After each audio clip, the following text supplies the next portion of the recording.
Welcome to steno dictation. अगर आप हमारे चैनल पर नए हैं तो हमारे चैनल को सब्सक्राइब करें और बेल आइकन ज़रूर दबाएं। डिक्टेशन 5 सेकेंड बाद शुरू होगा। स्टार्ट।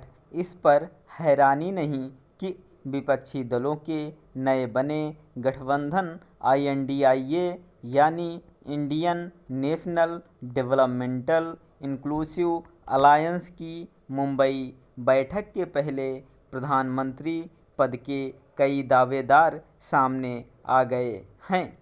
एक और जहां आम आदमी पार्टी के प्रवक्ता ने अरविंद केजरीवाल को PM पद के लिए उपयुक्त बताया, तो सपा प्रवक्ता ने इस पद के लिए अखिलेश यादव का नाम आगे बढ़ाया। कांग्रेस का तो एक सूत्री लक्ष्य ही राहुल गांधी को प्रधानमंत्री बनाना है। पिछले दिनों छत्तीसगढ़ के मुख्यमंत्री भूपेश बघेल यह मांग भी कर चुके हैं कि राहुल को प्रधानमंत्री पद का उम्मीदवार बनाया जाए।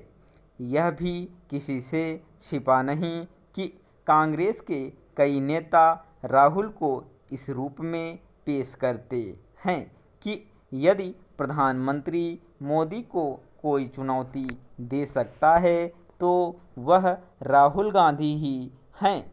निस्संदेह यदि अगले लोकसभा चुनाव में कांग्रेस दूसरे सबसे बड़े दल के रूप में उभरती है और विपक्षी के सत्ता में आने की कोई सूरत बनती है, तो प्रधानमंत्री पद पर उसका ही दावा सबसे मजबूत होगा।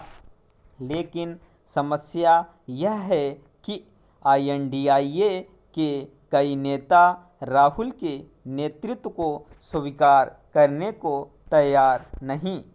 इनमें ममता बनर्जी प्रमुख हैं। वह स्वयं प्रधानमंत्री बनने को आतुर हैं। पिछले दिनों तृणमूल कांग्रेस के एक संगठन डिजिटल वॉरियर्स ने बांग्ला में एक नारा गढ़ा जिसका अर्थ था कि बंगाल की जनता बोल रही है कि प्रधानमंत्री ममता बने। ममता बनर्जी के विश्वास पात्र माने जाने वाले फिरहाद हकीम भी यह कह चुके हैं कि ममता प्रधानमंत्री पद के लिए आदर्श उम्मीदवार हैं।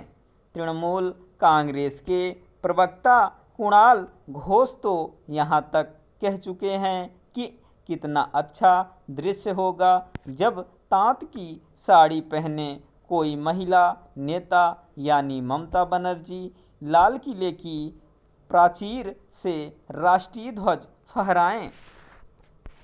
INDIA के कुछ नेता अनुभव और वरिष्ठता के आधार पर अपने अपने नेताओं को PM पद के लिए योग्य बताते हैं, जहां राष्ट्रवादी कांग्रेस पार्टी के कई नेता शरद पवार को उनकी वरिष्ठता के आधार PM पद के लिए उपयुक्त मानते हैं।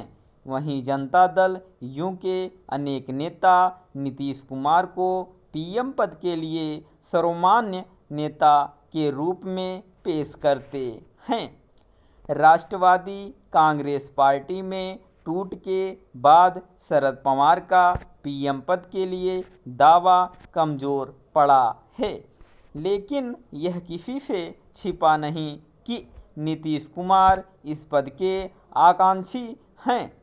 यह बात और है कि वह यह भी कहते रहते हैं कि उनकी प्रधानमंत्री बनने की इच्छा नहीं। यदि विभिन्न नेताओं की प्रधानमंत्री बनने की इच्छा INDIA की एकजुटता को प्रभावित करे तो आश्चर्य नहीं। PM पद की दावेदारी के अलावा सीटों की बंटवारा भी इस गठबंधन में अनबन करा सकता है, क्योंकि INDIA में शामिल कई दल कांग्रेस से त्याग करने को कह रहे हैं। इसका मतलब है कि वह कम से कम सीटों पर चुनाव लड़ें। स्टॉप।